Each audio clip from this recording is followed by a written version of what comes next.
welcome to the HPTV Podcast News Spectacular, featuring your hosts, Mitchell, Jamie, Granger, and Steven. It sounds like you and Granger are separate people. Oh, Hannah, what do you think of the name Granger for a first name? What do you guys think? Oh, I like that. I actually really like that. For a boy? Not for a girl. I hadn't thought that far ahead. It is a news spectacular. We bandied about a lot of fun subjects for today, and then lo and behold, minutes later, I see a tweet from Deadline that they have cast the main trio. But let's talk about a few smaller bits that have kind of popped through recently outside of that. So first of all, there's been an update on filming, been filming in France a little bit. We don't know if they're just doing like some previs or if they're shooting for volume, but they were filming like a rock with a lighthouse on it. So are we just guessing that that is going to be where the cabin is that where Hagrid finds him? Yeah, I feel like that's the Vernon cabin. There were some theories going around that like, oh, Voldemort was born around there. They're going to do some weird backstory. And I was like, yeah, I've never heard that before. I think they're looking, I guess there was filming, so they're not just location scouting, but I'm like, I think this is good. Some exteriors of that rock. And they're going to, I think they'll do interiors in a studio, and they got the exterior. Well, they got to start somewhere, right? Get what you can done before you have your trio announced and all the casting done and all your sets built. So they're doing some exteriors, which, could be cool. Yeah, and it looks cool. And I remember when it first popped up, and then they were like staying in, a local inn or small hotel or something. And everyone was excited because they were just saying, yeah, we work for Harry Potter, which kind of surprises me that they wouldn't just say, it's usually like a code name for a big project. But I guess, secrets out. There's also not necessarily been finished construction, but there's a lot more scaffolding on the Leavesden studio lot that kind of looks like it may be a greenhouse or a train station, or somebody said a Great Hall. And I'm like, that Great Hall structure, you think is going to be pretty legit, pretty massive, and pretty permanent if they're planning to use it for 10 years. And that leads me into the last bit of news. That's not really news as much as all of this has come out and people are saying it's going to be the most expensive TV show of all time. And it could even out to be $100 million per episode.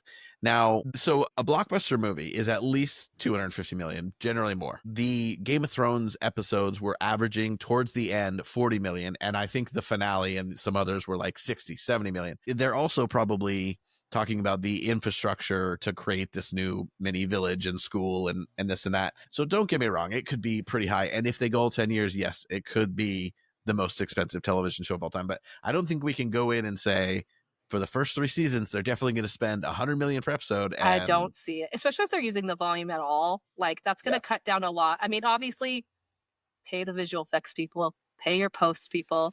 I'm all about that. Don't use volume. I know. As much as you can. But really, if they're investing $1 billion, yeah. I was just going to say, for this first season, if they're doing $100 million per episode, you're doing too much.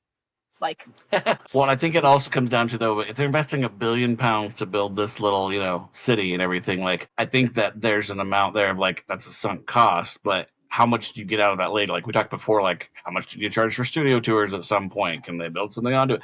And then if they do spinoffs that still happen in Hogwarts, like you're reusing all of your sets, you're reusing everything. So it is one of those things that could, if this is all they do with it, then that seems like a really big investment, but they're going to try and do more with it, right? They're going to milk it for as much. They're thinking the next 25 years, right? The first 10 is the series, and halfway through, they're going to try and start some spinoffs. And then, what do they do for the 15 years after it wraps? Where do they take it next? Like, I think they can reuse a lot of that. So then the cost of those future series and seasons will be really low because they don't have to build all those shits. I feel like they've made all their money back from the studio tours currently.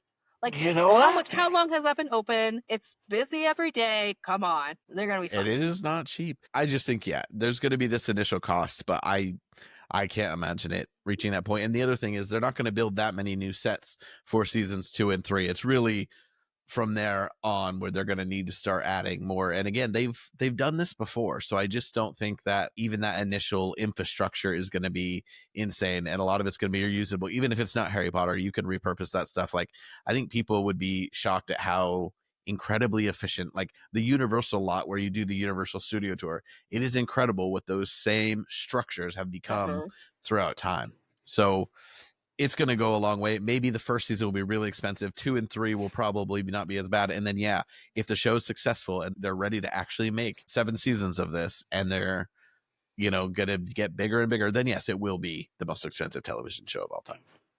My hope too is that if they can just actually build Hogwarts just one way, and then they don't change it around a bunch again and move all the grounds and put Hagrid's head over here now. Like, no, leave it the way it freaking is. Be done. No, I think the other piece that was pretty exciting though is that I've heard things that they're back to talking about a 2026 release dates. I have heard 2027 in the recent stuff, so I'm excited about that. I think what's important about the trio being announced today is that it seems like filming is imminent. So they must have some interior sets pretty much ready to go, because, I mean, if Privet Drive is essentially almost built, it's like, okay, at what point we're ready to get on that lot? Is the interior somewhere inside the studios ready to shoot those scenes? And yeah, which would be kind of weirdly chronological, but it is a pretty simple way to get things started. But I don't know. Did you guys have any other thoughts before we jump into, I'll kind of give the update on the actual trio and some of the broader information on what that means?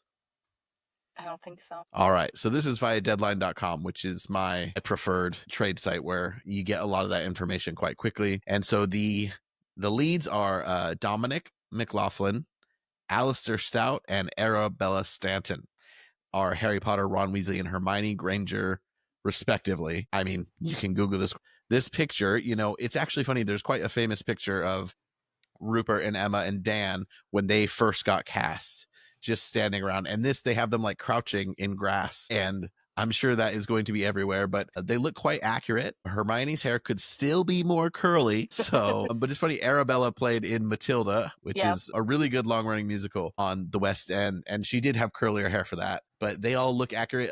Dominic, who would be Harry, his hair is pretty brown. It's, we're gonna eyes are pretty gray. Can we darken that a little bit? Hopefully do you think they tested to see if his eyes are allergic to contacts?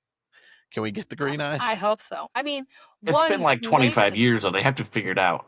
Yeah, they have to figure out a different way to make it. Like, they could do new contact technology or something. Come on. You can also track the eyes and coloring. This is true. But it is a pain in the butt. But what everyone said, too, was that as long as his eyes match his mom's, that's what mattered. And it didn't end up even like we thought it was going to be a bigger, more magical deal and connection anyway. They made such a big deal of the eyes over the years. And then I do love... Well, it is, though, because that's Snape. Every time Snape looks at Harry, he sees... The big deal, Mitchell.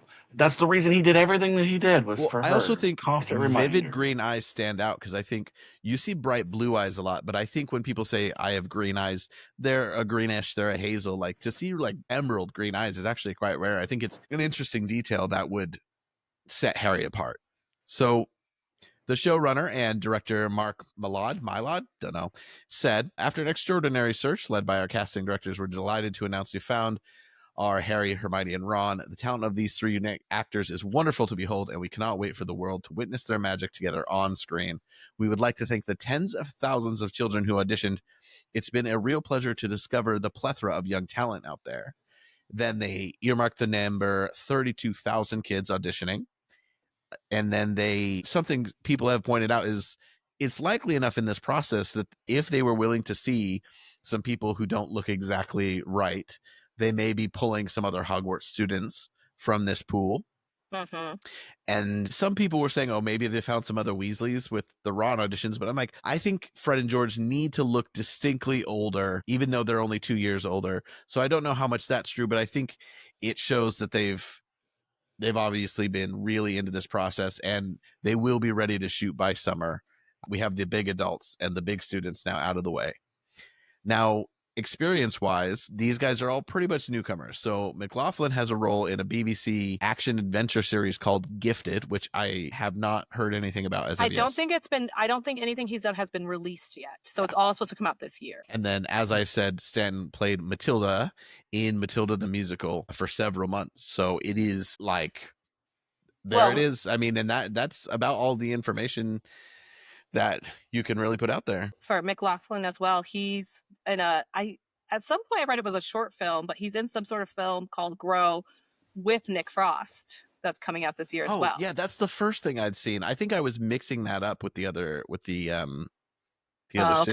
But that will be interesting. That means two leads have quite significant projects where they're going to be seen.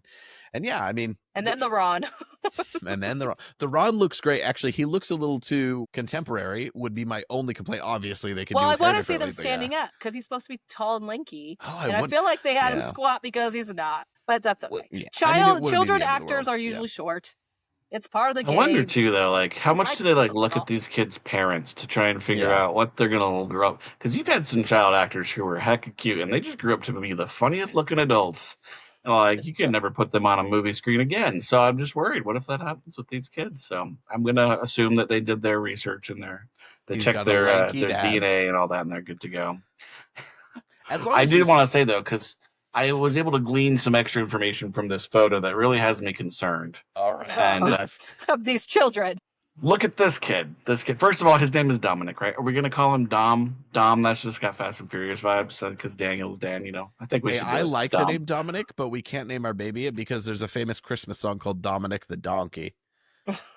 I think you can just tell your kid that they were named after the donkey. The problem is there's part of the song where they go, hee-haw, hee-haw. So Hannah's forbidden it. Anyway, so the picture, look at this kid though. He's wearing shorts and like a long sleeve sweatshirt. It's what very kind of British, sociopath is this? That's he shouldn't have just been Voldemort. What the? Coloradans get accused of that quite a bit. The shorts with the long sleeves on top, and I don't think it's necessarily wrong. Never done it. It's terrible. I feel like Daniel Radcliffe wore that same sweater as a child. Even though the older trio is obviously not in great terms with Joe, and they've said, we're passing it on. Like, I feel like they owe these kids a nice little Zoom just to say, like, good luck with it all, because there's something. You're about to become incredibly famous. That's why I'm like, did they test their parents to make sure they're not psychos? Because you need stable people. Because showbiz moms and dads. These kids are in therapy once a week to deal with this. Well, it's like part of what happened to even the original trio. Like, Dan developed a drinking problem in his teenage years because, like, there wasn't like the proper support. Not saying his parents didn't support him as much as they could, but it's a big thing to take on. Yeah, it's true. But no, it'll be cool. But there's very few child actors have zero issues. Like, and it used to be you were going from zero to fame, and then there were the parent issues, and nowadays it's like kids are so much more professional right away, and that does, it's a very different life you're going to lead. You just kind of have to hopefully have good adults around you that know that from the top. You're going to grow up very different from anyone else, and that could be bad. I will say the British celebrities in general seem to handle it all better, so maybe there's some hope there. I don't know. It's a smaller pool to pull from, but for sure now Harry's racist. This kid is as white as snow. Harry and James will be bullying Snape. At least that went out of the way. I was a little surprised. As soon as I opened, I was like, oh, okay. I was just surprised there wasn't more diversity. Not saying that's a good or bad thing. Well, just like the casting call, the casting call was so specific to call out, like, we're looking for a diverse, independent of sex or disability or all that kind of stuff, and then you got the white kids you're expecting. But that's like Hermione for me when I was a kid. I didn't imagine her looking like me, like exactly like me, but I related most to the look of Hermione because I had crazy curly bushy hair, I had the buck teeth, but I think all kids kind of have buck teeth when those adult teeth come in at first. But I never imagined her not white, but that's that I'm also not fully white, so maybe I didn't. But I don't mind. I wouldn't have mind if Hermione was black like the play also, but I was just like, I thought they might do more of an Indian Harry to try to maybe balance offset the some Snape of the thing. racism. Well, there were rumors that But you know what? There's so many ways it could have gone, right?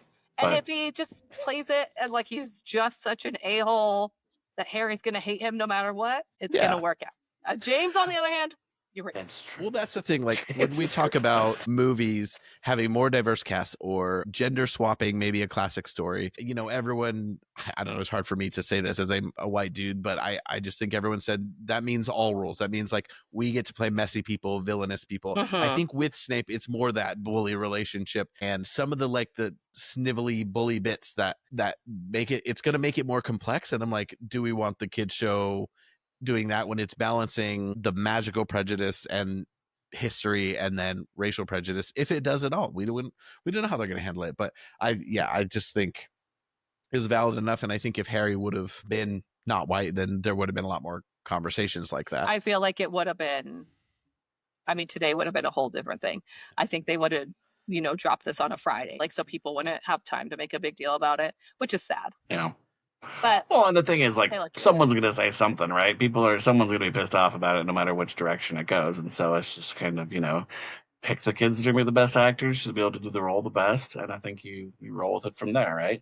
I think what's an interesting thing, though, because like I said, when like they mentioned spinoffs and they mentioned, like, I just think of like the continuity piece, right? Because I think, like, at what point are we thinking, oh, this is locked in, so if they do go back and do a Marauders, prequel series where they have, all of them as the younger in school, does that mean that that's going to continue on? Is Snape going to be black when he's at Hogwarts? Or are they going to switch up the casting again? I think that's kind of just cool to think through, like, how those things play through into different eras and everything as well.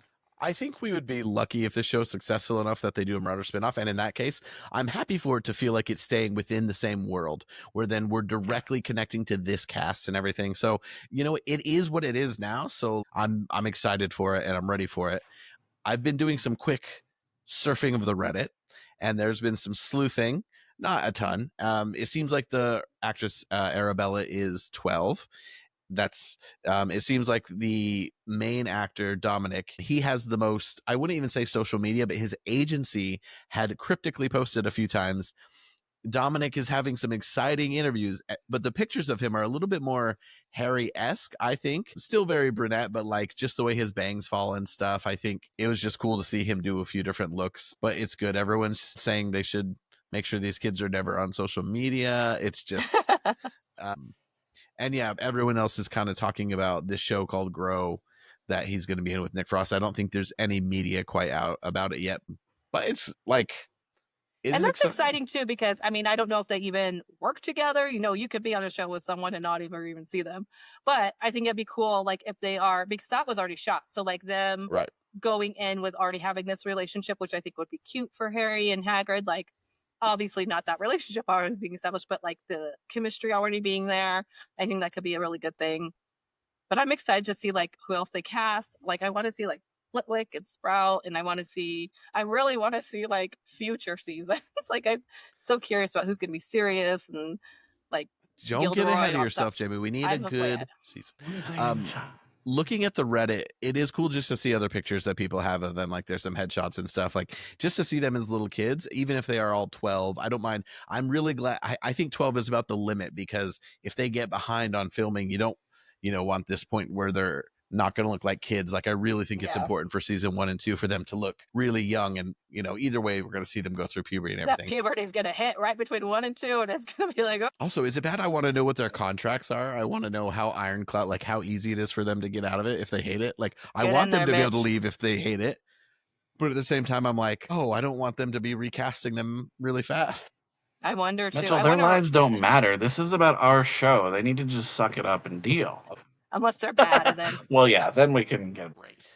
Just kidding. But there is an older picture of Dominic when he's a little bit younger, and like, I like that picture a lot more for Harry actually than the main one they put out of them all crouching in the grass. It looks a lot more like Harry to me. So I'm a little excited to see what they look like, all in their makeup and scar on forehead and all that kind of stuff, and bushy hair.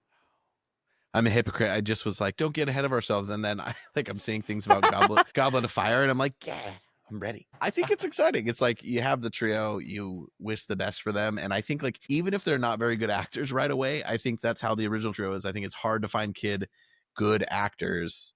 But they already, I mean, Dan did go in with experience, but it seems like, especially like the girl playing Hermione, like, doing however many shows a week of Matilda for like a while, like, that gives me a lot of hope. I do think she can sing too. That means acting than the first movie already. Do you think that we'll get some musical episodes since we have people who can Shut sing? up. That's the dream. I will turn it off. I will leave this podcast and stop watching the show. Oh, my Lanta. People are I'm sorry, I'm going to get off the Reddit now, but people are concerned because the ending of season 2 of The Last of Us was not received well, and House of the Dragon ended abruptly, which both were kind of part of the writer's strike, but everyone's like, this doesn't bode well for HBO and genre. And I'm like, that is a whole different This is already written, and if they go off like they did with Game of Thrones, I'm gonna be really pissed. But that wasn't finished. Well, they had they to said figure it out. that This The is all Last of finished Us and ready to is go. being too loyal to the game, so you never know. Well, but I spoiled myself a long time ago looking up how the game, Me too, how it yeah. goes. And so there was no way that was going to land well. I mean, without spoiling anybody. But if you're going to stay true to the material at all, then it's going to end that way. And now they got to pivot and get used to it. I don't know. The showrunner's coming out and he's not saying it's damage control, but he's like, this is exactly what until the story. We want to take risks. And I'm like, yeah, but if it's going to be another 2.5 years until we get the next season, people are going to be frustrated. It's not landed as the first season landed about as incredibly as it could have. And that's the thing. There's always going to be ups and downs in TV series. So we'll see. It's true.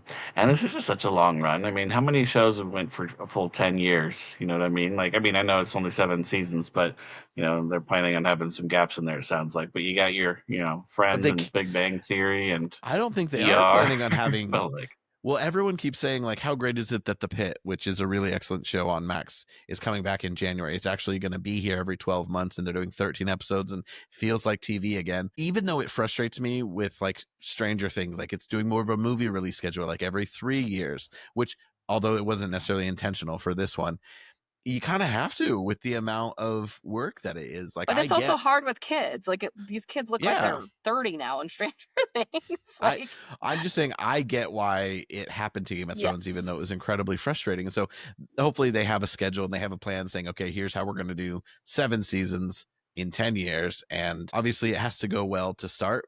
But I almost like that The Last of Us, now they were saying 3, now it's probably going to be 4 seasons. I want Severance. Man, I hope it's only 3 seasons. I bet it won't be. But like every time I love a show, I'm almost like, protect it. Don't go too long. Don't drag it out. 3 to 5 seasons, It's like Well, Lost. that's the beautiful thing, right? there? Is if just any show where they drag it out too long and they like lost sight of like the core story. But if they know that they're going to do 7 seasons, like, and I know post is its own thing, but like getting it written, there's no reason they can't film a season every year. And then, you get behind on post and then there's bigger gaps for actual releasing them. And that way you keep the kids film the aged next there. season while you're in post because you're HBO Well, exactly. and you That's have what the I mean money now. and you have the people. You got to keep young. Between filming and promo, though, like it is, kids just won't have lives for 10 years. I mean, they should be set for the rest of their lives then. Well, but they'll be compensated with on millions another and millions series. of dollars. Yeah. Oh, that's the picture I liked. That's a good one. Yeah, I do like that's this the one picture. The little scar in his head, that's Harry. I think that. And I'm just saying, like, I'm not saying this is an easy venture to take on Harry Potter, but you literally have a roadmap. You know what people want. You know what the movies lacked. You know what people want. We want consistency, and we want you to be faithful as you can in this medium. Like, it's all laid out for you. Just don't Thrones screw it up. It was almost impossible to adapt completely accurately. Like, even through season 5, which everyone loved, they had dropped some pretty huge diversions and storylines because they had to. Whereas in Harry Potter, you could keep it. It is simple enough to keep. I'd say up until book 4, it's not that many characters. There's so much that you can contain. No, I think Game of Thrones is like a huge, there's people wandering off in the forest for years. Like there's a lot going on there that you have to figure out. And also Game of Thrones got caught up in this thing where it became, for like the first time ever, epic television. Like I always joke, like Battle of the Bastards was the best film of that year, which like, did that need to be a battle, like an episode long battle, all this stuff? No, but it was a beautiful and amazing what it was. But like, that's not what we need in this. We need like each episode to like follow the story and could carry us on and all that stuff. They don't need to shoehorn except for the final battle. That could be an episode. Action that's not really there, like burning down the burrow randomly. Doesn't need to be added in. Don't waste that budget. Don't use $100 million on the CGI fire on the burrow. It's going to be expensive. It is what it is. You got to keep all those sets for the tuber layer on too. So don't burn down any ones you don't need to burn down. That's true. They know all that money is there now. Oh man, I'm excited though. I just need them to start filming more. I need some leaked on-set photos. Would be great. I need to see these kids in costumes. The thing, I feel like we're going from now on, especially. I'm sure it's picking up like crazy this summer. I feel like we're going to get a lot more. It's 2025. You cannot keep too much quiet. How much are they going to allow? I'm shocked they're allowing these drones over the studios. Like, what are they going to do? Shoot them down? No, you can make it illegal to do it over Even Does if it- it's illegal. It's illegal at Disney. People Yeah, still but do then it. they can find who did it, and then it'll make it a huge Well, go do it, penalty. Mitchell. Well, I did say we discussed this slightly is when because they have put a call out for 9 to 16-year-old extras, I believe. I'm not 9 or 16, unfortunately. I thought about that episode of Friends where Joey's like, I could play whatever. I could play 19. What is that show where Steve Buscemi, he's got a skateboard over his shoulder and he's like, "What's up, fellow kids?" It's a meme, but it's Steve Buscemi, who obviously was like 70 at the time. But He's still not 70.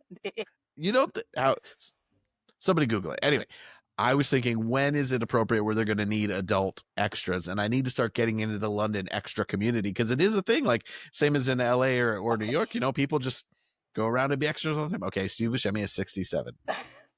I need to see where he did What's Up, Fellow Kids and how old he was. I bet he was in his 60s or late 50s.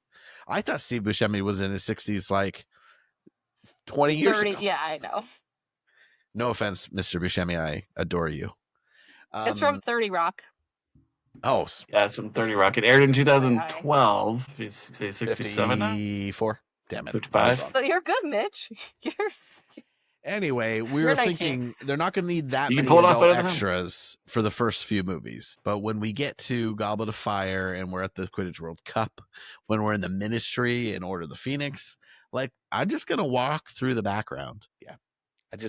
We need to decide on Maybe. an established signal that you can give us, Mitchell, so we know that it's you. Can we get a Maybe it could be a certain dead limp? unicorn. You do a crip walk through the middle of the scene or something, I don't like, want I'm my gonna give scene to this get cut, character- Steven.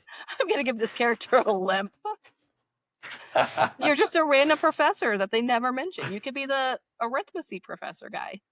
What's his name? There you go. Or Muggle Studies. Even Steven knows. Muggle Studies is Charity Burbage. Victor. Is it his name? Vector. Vector. Damn it. Like the Yeah, it's Vector. Just- You have a Despicable Me scrunchie guy. on your hand, Jimmy? Yeah, I have a scrunchie all the time. Scrunchies are back. I didn't know you were that. They protect I didn't the know if hair. that was from when I've it used was in scrunchies fashion. Or now. before they were in fashion. And I actually think they kind of got out of fashion again, but Have they? I they're don't better know. on my hair. Mitchell and I are the ones who are the most up on fashion. We know I know. everything about what's hot right now, as you can tell from our I live apparel. in London. Everyone's Fine, fashionable, so I'm up. I'm up on it. Sure. Oh man! So who else? I mean, so one of the things I was thinking through because they talked about all these other kids. And I know that you talked about the Weasleys are going to be a little older, and but at least the kids in their year, maybe you can get a Colin Creevey out of this. A Ginny could be in there. So I'm wanna curious, see Ginny. did they find Lavender Brown while they were going through this? Do they already know who these people are, or are they just waiting to announce that, or We're do just they passing do we even out care? 10-year contracts. The real We need hire question is, Seamus. We need Dean. are they we need casting Neville? Where the frick is Neville? people who aren't in the first movie or in the second? Like, are they casting people young? I Get see ahead on Fudge. Luna. Yeah. It's gonna be. What's the most critical kid who's not announced yet? Obviously, is Draco. And then maybe Neville. I don't know. Oh, Neville's very important. Adult wise, I don't know who's the number one adult that we don't know yet. The Dursleys. The Dursleys. I think the Dursleys, Molly It's very Weasley, important. Arthur. Yeah, it's still Harry's lot. parents, I think, I is think very important. This was the big one. They're going to give it a Parentals. news cycle, and then I think that casting is going to start coming fast and furious. I feel like the other castings were either a Thursday or a Friday news dump, which usually means it's not something they're necessarily trying to hide, but they don't want too much discussion around it or have to deal with it over the next couple days because it's the weekend. But this was dropped Tuesday, the day after a holiday in the U.S. And it so is they're excited about it, which is good. today, so it's a bank holiday in the UK. Yesterday was today. Monday was. Oh, Monday was for us too. They just call it a bank holiday. It's not a specific holiday, and it is half term. So I'm pretty sure most schools are off this week. So it's funny because last half term we had kind of said, ooh, Easter could be it, or this half term could be it. And it turns out they did end up deciding to do that, but just a little So bit with the later. announcement today, do we think we're going to get any going to see them if they're off all this week? Are we going to see them live? What's your version of Good Morning America out there, Mitchell? Are they going to put them on there? There's many. I get don't these kids know out. what type of press they'll put them out there for initially. They might I not. don't think they will at first. But I do think, more. And remember, this was the first official announcement. Everything else was leaked and reported before it was official. I don't know if some of it has been. I think most of it has been officially confirmed, but this was the first one where the PR statement accompanied like the headlines, which is very interesting. They really tried to do this one on their terms. Yeah, I wonder, because remember with the original cast, they did like one big press conference with the kids, and now like they replay that stuff all the time. It is really good for documentaries, you know. It is, but these kids are going to have to do so much press probably before the season comes out. The first season comes out, but I'm like, I wonder if they're still in school or if they've been pulled from school for homeschool. Like, it's a well, it seems like two of them were even go to regular school because they've been busy. Well, that's so Ron. Maybe they don't go to school. Ron seems to get nothing, and also there, I will say, a lot of British people still just seem to go to school and stuff while they're famous people. Well, some do in LA too. Like they say it's not crazy. Like, you know, I know there's obviously all these Disney Channel kids, but I feel like the more I hear about these random kids, are like, you know, I was trying to get to high school and middle school as much as I could, and they're like, there were good things about being a celebrity in school, and there were bad things. Like, you could get bullied for it. You could also like have an awkward relationship with it. You can obviously be too famous for it, but we'll see if these guys try to do it. You know, Topanga went to school the whole way through Boy Meets World. Also, important podcast crossover that has nothing to do with us. Oh, I saw that. Did you see this? That Pod Meets World and Office Ladies are doing a crossover, which it's funny because Pod Meets World has been doing all of this with a lot of the 90s rewatch shows because they all go to these conventions and stuff together.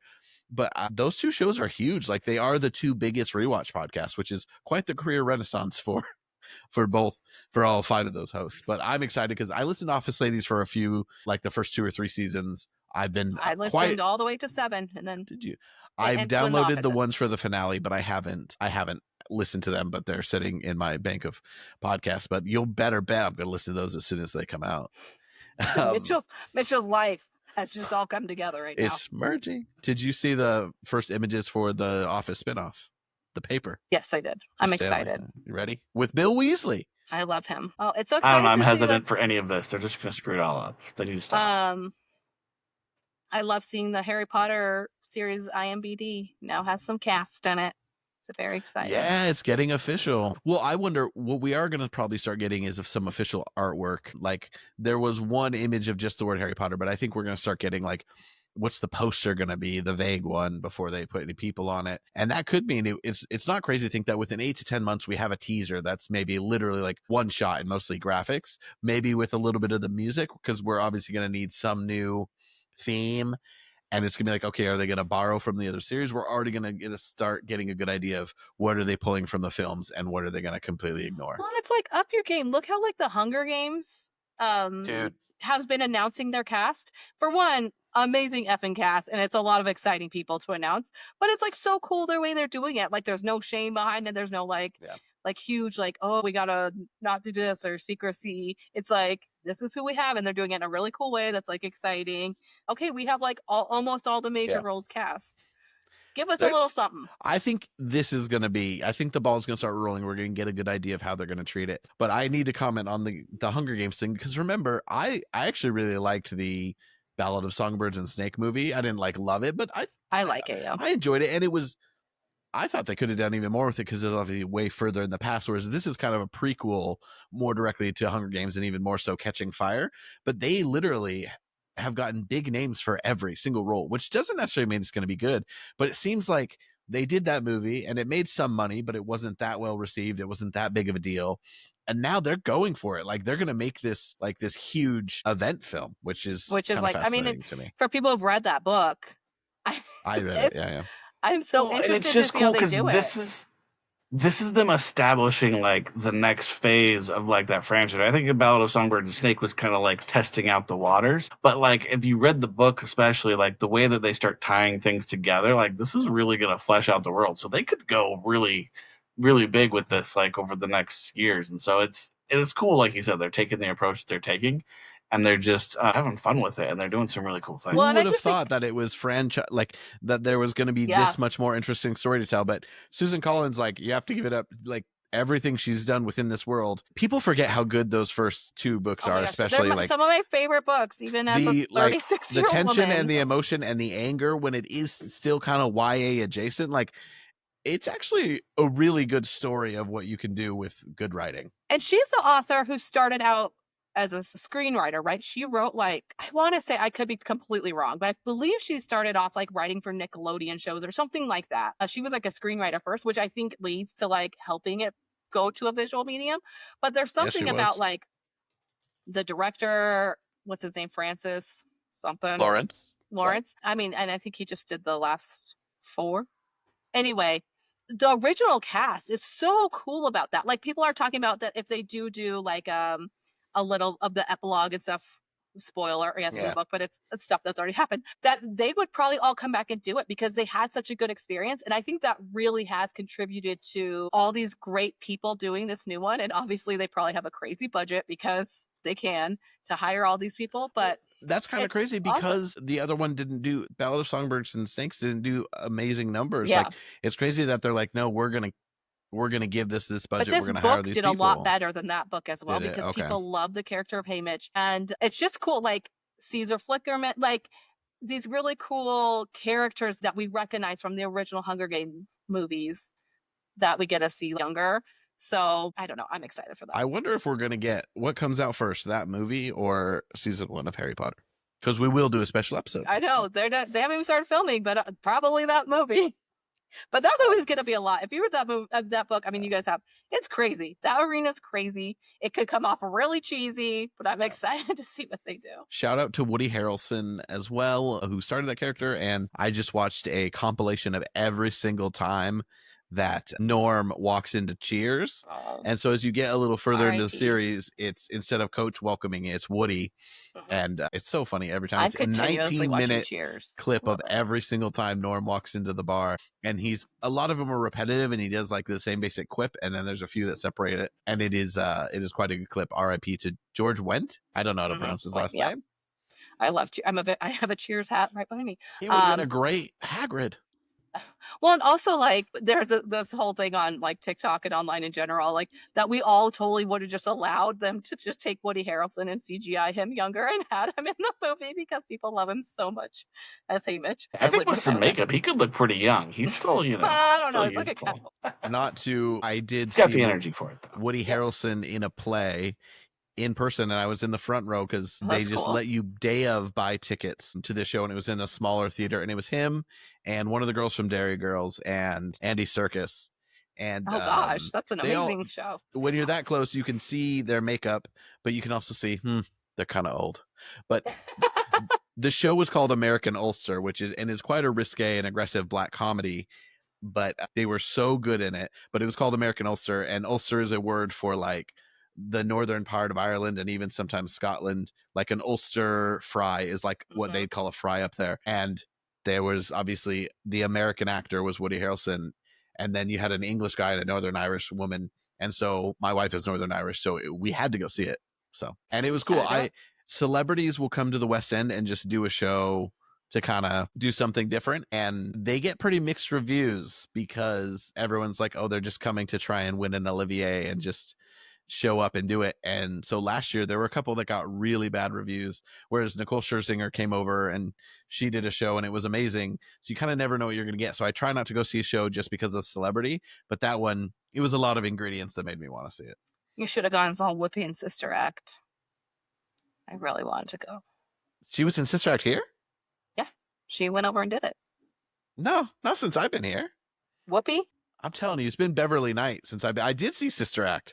I saw not recently, 2 years ago. She was supposed to do it like, and then this is Harry Potter adjacent. And then I think that either got pushed back or whatever. But then I know she did, because I even thought about going to. She's too old to play that character. Oh, you thought about visiting London to see Whoopi, but not to see me. Whoopi Goldberg has starred in a Sister Act revival in the West End, originally scheduled for 2020. It eventually opened in 2021. Don't doubt the Google. I saw it in 2022, but was she playing the main lady? Yep, she played Dolores Van Cartier. The musical is not as good as the movie, let me tell you. Oh, I know. That and also, Chicago. That's one of my favorite movies. I want to go and watch that movie now. Moulin Rouge also. Do we have time for that later? The movie better. Agreed. Wow. I just saw that one. I was dying to see that, and so eventually. It's a different take on seats. They updated the music and everything. But it should be more fun in person because it's it's so outrageous and visual, and they tried to squeeze too many songs in there. Yeah. Anyway, let's get back road to Harry trip. Potter and we will close this out. Once again, we got stuck on a little bit of a tangent, but such is life. The important news is we've got sets being built. We've got casts being cast. We've got the 3 most important actors. Now we can all visualize what they're going to look like. There's going to be some leaked images of them in robes. One last thing, actually, the actor who played Warwick Davis, who played Flitwick and Griphook, was like, "Oh, I'd come back and do it again." And I just want to say, Warwick, there are more little people actors who deserve an opportunity. You took 2 of the most prominent roles. I think we need some new young blood. It's not his fault. If you're given the opportunity, you seize it. What do you guys think about the whole Tom Felton? What do you feel like the whole Tom Felton coming back as Lucius? As Lucius? He's a nice guy. I like how he engages with the fans, but I think we need to separate ourselves from the old as much as possible. So for Warwick, I kind of joke, but I also was like, he did have 2 prominent roles, and I am like, let's let some younger guys get in there and do something. How old is Griphook supposed to be? Like, I just don't imagine Griphook being that old. And I mean, I know he's wearing a lot of makeup. Any of that matters. Yeah, I don't think age-wise matters. It matters to me. Well, and remember Flitwick, old guy coming back. They completely redesigned Flitwick between 1 and 3. He wasn't even into that we saw. But then he kind of went back, I think, to be a little bit more like the beginning and or the previous version, didn't he? Professor Binns. That's actually a very important one. And what's his name? The headless neck. Peeves. I need to see Peeves. Poltergeist, yeah. My friend was saying, he was like, doesn't Simon Pegg have to be, Nick Frost can only be in Simon Pegg movies? So I was like, Simon Pegg could be Peeves, easy.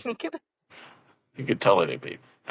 He could be the giant. I want to know, though, too, because speaking of those people, though, is like, that they need to cast now, so we can at least see him in the background or something, but like, Cedric Diggory, he's a year, or is he 2 years ahead of Harry? He's 2 years ahead of Harry, right? So, like, he needs to get cast. Like, let's not have him just appear suddenly in the 4th season. Like, can we just get him in the background or something? They're not going to pre-cast. I think if they chose to have, like, Luna do a cameo the season before, if they brought him in 1 year early, I think that'd be great. I think if Harry played Quidditch against Hufflepuff, and without saying anything, Jamie's probably right. They're probably not going to do that. But Cedric just happened to be back there. I think building that and hinting towards that, just like Cho barely kind of shows up. She's kind of mentioned before she's actually becomes a character. A Quidditch player, yeah. I think it would be great if they could bring someone in. Like, Ginny is only at the train station, but they have to cast her now. And I think, just getting a little ahead of the game would be fun. It would be fun. And I think, like, maybe you don't have to do it for everyone. Like, maybe you don't need to do it for Cedric. But, like, I think Cho, you should. I think any Gryffindor. I think Luna, you should. In that year, I think Luna next season, I did, yeah. I also really want Ginny to be shorter than Harry. And I know that is control that. No, well, you can look at their family. You can look at the heights of the family, and you could say, we got Harry we're pretty sure he's gonna be 6 foot, and we're pretty sure she's not. Like, that's all. She could be 5'9", which is fairly, a few inches above average for a woman. He could be 5'11", which is average for a British man. Put Harry on an apple box. You can't do it every time they need to interact and be near each other. No, they're not even near each other that much. Have you read the book? I know it's a traditional thing to say the male should be older or taller, but it's just the dynamics of it in the films just frustrated me at times. Well, the same height. Yeah, that's fine. That's fine. But we need like, clearly this is the same height, because sometimes you can't really tell. Okay. All right. Anyway, clearly I've overthought this, but let's talk next week. We've got exciting things planned. We are going to do a character draft for if you were going to do a magical heist, but there are going to be some special requirements of characters. So you can't just say the most 5 powerful or sneaky or whatever. Like, you have to have a Weasley. You have to have a non-human. We'll lay out all the rules when we start, but it's going to be fun. We're each going to put together a team for a wizard heist, which just gives us an idea to talk about characters. And we're specifically going to have an idea of what could these characters be in this TV series that maybe they weren't in the show. We want to spotlight some of the side characters and everything. Like, I don't think we should even be able to draft the trio or Dumbledore or Voldemort. Anyway, that's the concept for next week. And after that, we're going to go ahead and dive into Fantastic Beasts and where to find them. We're going to talk about the first visual spinoff of the Harry Potter series. Well, can you say first? besides video games, but it was before Legacy, it was before Cursed Child. We're going to dive into Fantastic Beasts and Where to Find Them. We're going to talk about how any of that inspiration and history could, because it is technically, canon, even though it's a movie canon, how could that influence things that they decide to do with the television show? And we're going to give those a second chance and make sure that I watch the second one again before I visit Epic Universe. So in November. Again, the time for Mitchell. You guys remember the commitment I made. I am not going to watch those movies again until after the series. And I realized I didn't think it was going to be that hard. And now I'm like, those are kind of Well, I said I was never watching movies. the second Fantastic Beasts again, but I'm going on for you guys. So. Well, I feel like if you only saw it once, now that you know it doesn't turn out as horribly as they set it up, even though there's some dumb storylines and they waste a couple actors and things, you got to do it for the pod. I will watch the prequel, Titanic, before I watch it, just in case. All right. Anyway, thanks so much for tuning in to our chat about these little updates, and we're excited to keep talking about them as they come along. You can contact us on social media if you want to interact. We're at HPTVPod. You can find us on YouTube and anywhere that you get podcasts. You can email us at hptvpodcast@gmail.com. Jamie, send us out. Peace out, snitches.